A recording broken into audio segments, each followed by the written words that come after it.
he will not return back. Yes, when you look at somebody, an innocent person, sentence him to prison. Now God has sentenced you to coma. Yeah, the word of Master Kanu is having an effect. The word of the prophet. The Bible said, do not touch not my anointed, do my prophet no. Beautiful and the awesome news. The marvelous news that I am hearing, the information reaching me, I love the news. J.Omotosho cannot eat his cake and expect to have it. When Master Kanu was releasing a word with the anger, that is the word from the prophet of the Most High, the prophet that comes from the Chukokika Abiyama. Are you hearing me? That is the man. He made a pronouncement upon J.Omotosho, but J.Omotosho did not know that what he has said is what is forthcoming. And that is why the other day we heard that he narrowly escaped assassination. Now is in a critical condition. And that is why nobody is hearing about J.Omotosho again. And the news is going now that he's sending some people, to go and plead on his behalf that Master Kanu should forgive him based on the judgment which he passed against Master Kanu. That he was under a duress to pass the judgment, that the judgment did not actually come from his hand. If you look at it that very day, he was reading like a primary school student. That is to agree that of a truth it was not from his heart, but under a duress situation that he found himself. Then he have to make the pronouncement, and then the next thing he move. And now the condition, and then probably is in a coma, but I pray for him that he will not return back. Yes, when you look at somebody, an innocent person, sentence him to prison. Now God has sentenced you to coma. Yeah, the word of Master Kanu is having an effect. The word of the prophet. The Bible said, do not touch not my anointed, do my prophet no. And when Master Kanu was releasing that word, you think it's just ordinary word. A man that have prophesied so many things that will take place in Nigeria, and under our very watch now, all those things that he said is happening. Then this is a man that you look at his face and jail him unlawfully, and you say that his word will not have effect on you. It will definitely have effect. He's a man of God. He's a prophet of Jehovah.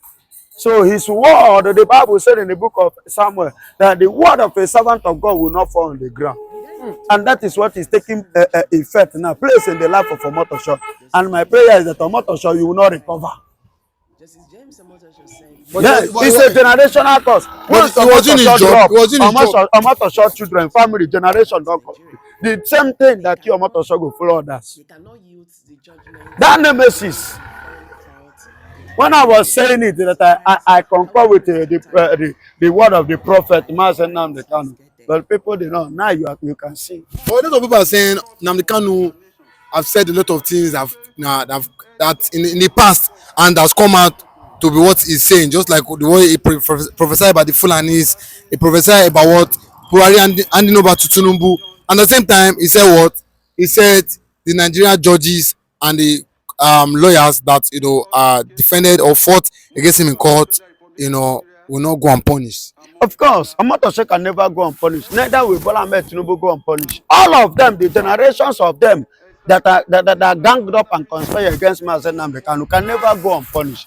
As many of them, go and check the life of Buhari family now. What is going on there? Go and check Ifeanyi Ubah generation. What is going on there? Go and check Iwanyanwu Anko. Is it not a Iwanyanwu son that came back to begin to apologize on behalf of his family, so that the nemesis Kanu should sympathize with them, so that the nemesis will not continue? Then J.Omotosho saw all this and thinking, see, my dear brother, all of them go to Molowo, what is his name? The Legal Council of Nigeria. All of them will receive it one after. It has started with J.Omotosho. The next thing of Molowo and Co. Then already Tinubu is feeling the heat as I speak to you. Don't you know that as I'm speaking to you now, they are trying to move Master Kanu from Sokoto to Zamfara, because salvation have entered Sokoto. There is a word that comes from the Bible. Say, can anything good come from Nazareth? Can anything good come from Master Kanu? In Sokoto now, Sokoto has become what? A maker place, where all the Muslims are going there to go and worship. They are going there now to go and worship Master Kanu, including Sultan of Sokoto, including Atiku Abubakar. They are planning now to go. And now they are even telling Bola Ahmed Tinubu to apologize to Mazen Nnamdi Kanu. Everywhere, do you know that everybody, they are now saying that Kanu have turned Sokoto to Mecca, whereby everybody are being converted to Judaism. They convert everybody now. They want to move him from Sokoto to Zamfara so that the evangelical work will continue.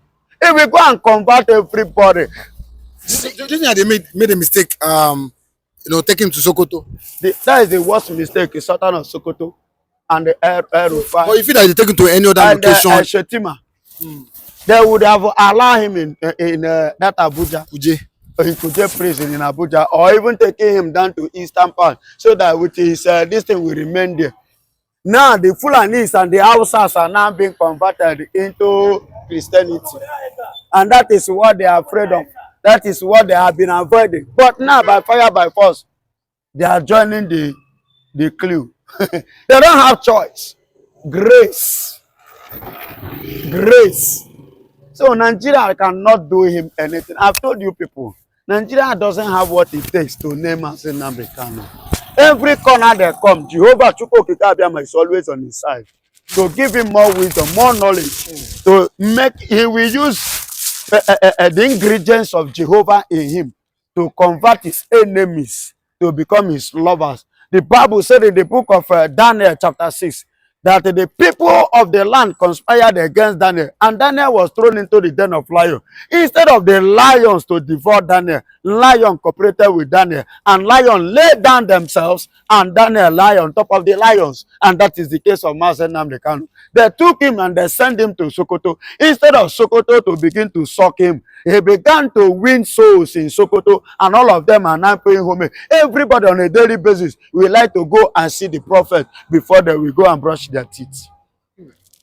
In Sokoto, as I speak to you now, they will like to, once they wake up from bed, the next thing is to go and see the prophet. After visiting the prophet, before they will go back and begin to brush their teeth.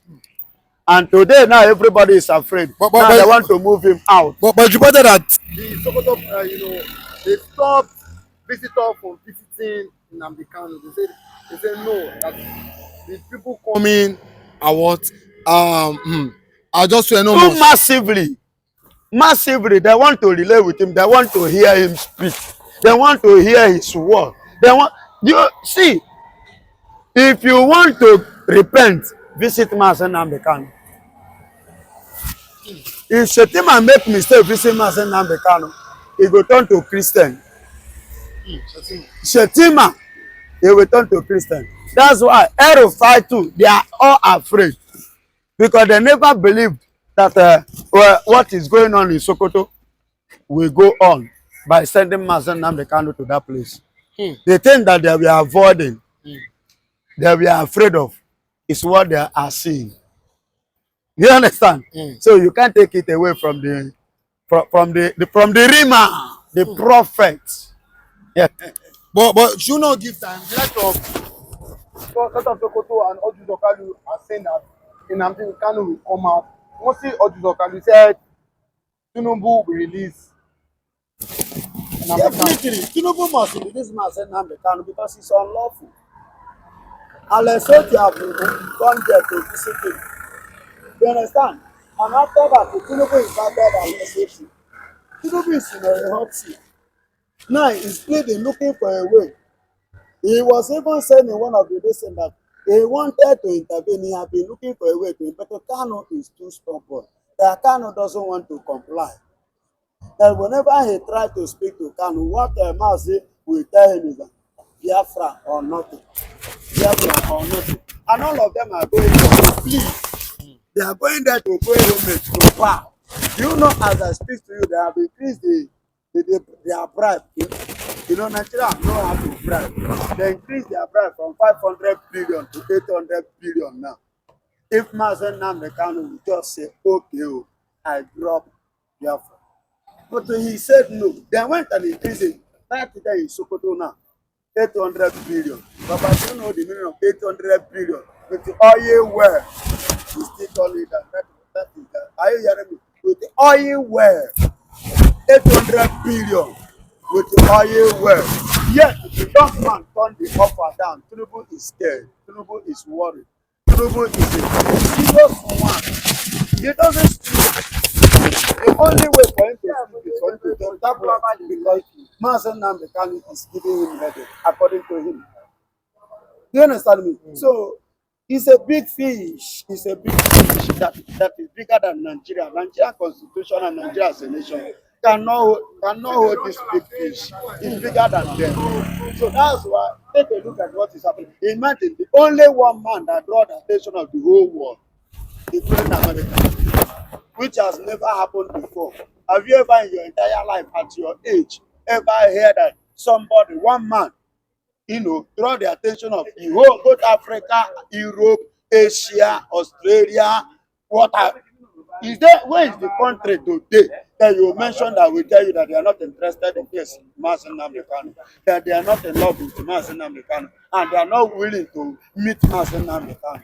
Mention the country. Tell me the country have never come in existence. Even though the country is in the realm of the spirit, they are still thinking of meeting Mazen Nnamdi Kanu. I don't know whether you get my point. See, as I speak to you now. Oge m nọ na Amerịka m na-anụ ka esi ibe Nnamdi Kanu ka o si wee gazie. Ihe m na-achọ ịgwa unu maka ụfọdụ na-asị ihe mgbaka kwu. Ọ bụrụ ọzọ maka ihe ekwu. Steji anyị nọ kịta bụ ihe emere. Ọ gafeghị ihe a na-ekwu, ọ gafeghị ịkọ ọnụ.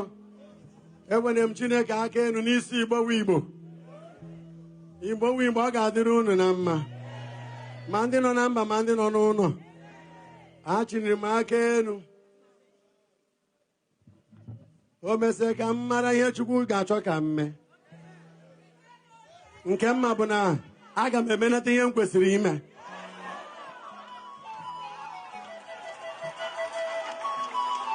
Yes, by the power of God.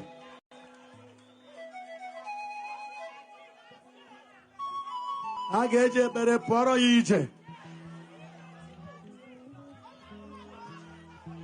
Ya unu ga-elota m n'ekpere. Nke a gafego gịnị ka onye a kwu, gịnị ka onye a prọfesaịrị.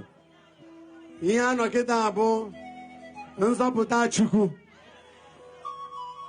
Unu ga-elota m n'ekpere ka ije m ga-eje na ihe m ga-eme banyere mpụta nwanne anyị a ka o nwee isi.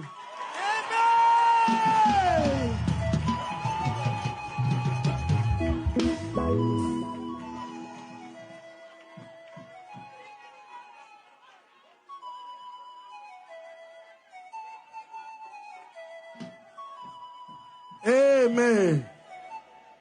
Derecho.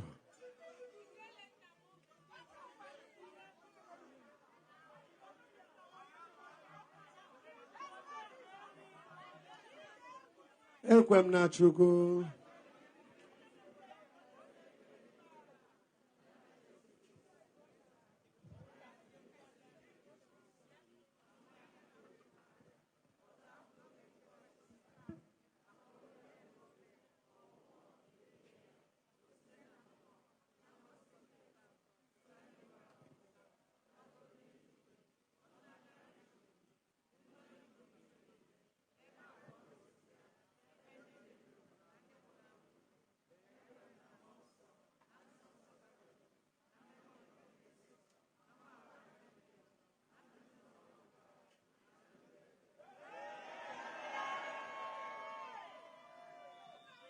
Your salvation is near.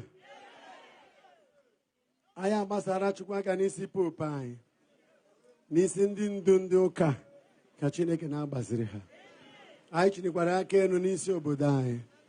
Ka Chineke jiri aka bịa n'ọrụ anyị agha insecurity. Weta ezigbote nzọpụta tọrọ atọ na Nigeria. Ezinụlọ gị chọkwaziri nzọpụta. Eburu m eche n'iru Chineke ka ọrụ eteba ama, ọrụ ịrịba ama, ọrụ ịtụnanya mee na mbara ezi a. Ihe niile banyere gị ka ọ bụrụ ihe ọrụ ebube. Nzọpụta anyị na-atụ anya ka ọ bịa na mmezu. Ikwere na nke a. Anyị eburu ekpere niile. My fellow Nigerians, today I address you not only as your president, but as a father of this nation.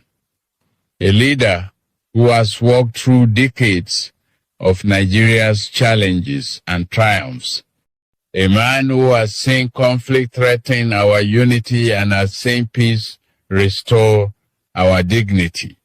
I come before you with a heavy heart, but also with unwavering hope, because I believe in the strength of this country and in the courage of our people. Nigeria is a nation rich in diversity. Diversity of tongues, cultures, traditions, and perspectives. Yet, beneath these layers, we remain united by a shared destiny.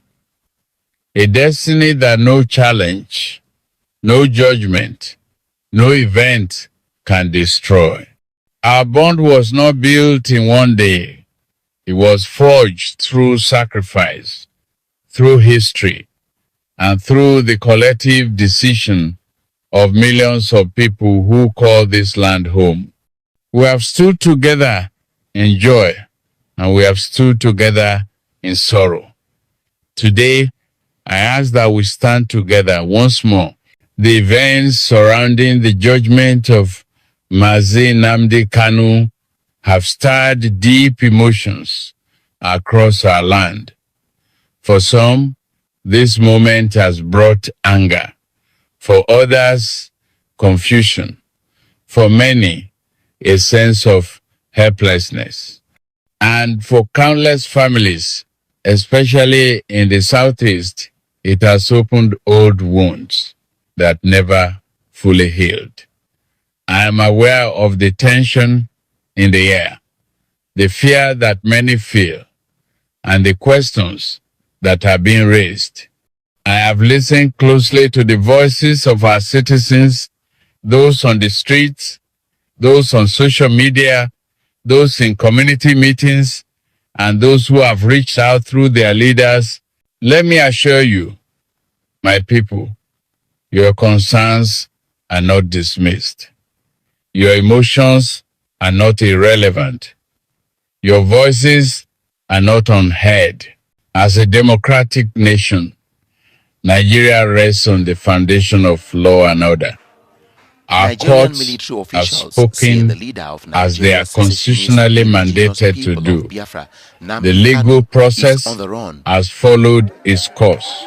He But I reportedly want to went make into something hiding absolutely after the clear. military declared IPOB Justice as a is terrorist not merely organization. what His happens within whereabouts the became walls of known a since courtroom. the Southeast Justice Governors Forum is also the declared the atmosphere we activities of create his as group a as people. proscribed. An atmosphere of fairness, The federal dialogue, government also filed a compassion, suit before the and Abuja Federal understanding. High Court I seeking understand the the revocation pain of the bail felt by granted to Mr. many Kanu, in the who is Southeast. standing treason trial I along understand the with 3 weight other of people. history that sits heavily Some on the sources hint shoulders of that our brothers intelligence and has sisters revealed in that that Kanu might region. have gone on the I ground, and understand the security narratives officials of are contemplating marginalization, about following the the legal demands process for by holding equity, his shorties and the longing responsible. for dignity. These are not abstract concerns. They are real human concerns. They are concerns carried by mothers who fear for their children, by youths who are uncertain of their future, by elders who remember a time when the land trembled with conflict. These concerns deserve empathy. They deserve attention. They deserve solutions anchored in justice, not force. But today, I say to all Nigerians, let us respond not with violence, not with fear, not with division, but with calm, patience, and unity. This nation has weathered storms far greater than what we face today. There were times when the very soul of Nigeria shook, when it seemed as though we would be torn apart. Yet, each time we survived because Nigerians chose peace. Nigerians chose maturity. Nigerians chose nationhood. And once again, we are summoned by history to choose wisely. To our brothers and sisters in the Southeast, I say, your concerns are legitimate, your emotions valid, and your hopes important to our national journey. You are not outsiders. You are not forgotten. You are not excluded from the promise of Nigeria. This nation is your home as much as it is the home of every citizen from the north, west, south, and middle belt. Nigeria is incomplete without you. Your creativity, your enterprise, your resilience, and your intellect are invaluable parts of our national identity. Let me be unequivocal. My administration is committed to a peaceful, democratic, and consultative approach to resolving national issues. We will not shut the door to dialogue. We will not ignore grievances. We will not allow legitimate concerns to be drowned in the noise of conflict. We will work tirelessly with community leaders, traditional rulers, elders, stakeholders, and representatives of all regions to build a path toward peace. However, let me speak with equal clarity. Nigeria cannot progress if we allow violence and fear to rule our streets. We cannot build schools, roads, industries, and opportunities if we allow chaos to consume our cities. Our children cannot walk into a prosperous future if the present is filled with destruction. We cannot solve national issues by burning down the nation we hope to improve. Our unity is not a weakness. It is our greatest asset. Our diversity is not a burden. It is our advantage. Our disagreements are not a curse. They are opportunities to build a stronger democracy. And as your president, I am determined to safeguard that unity with wisdom, fairness, and compassion.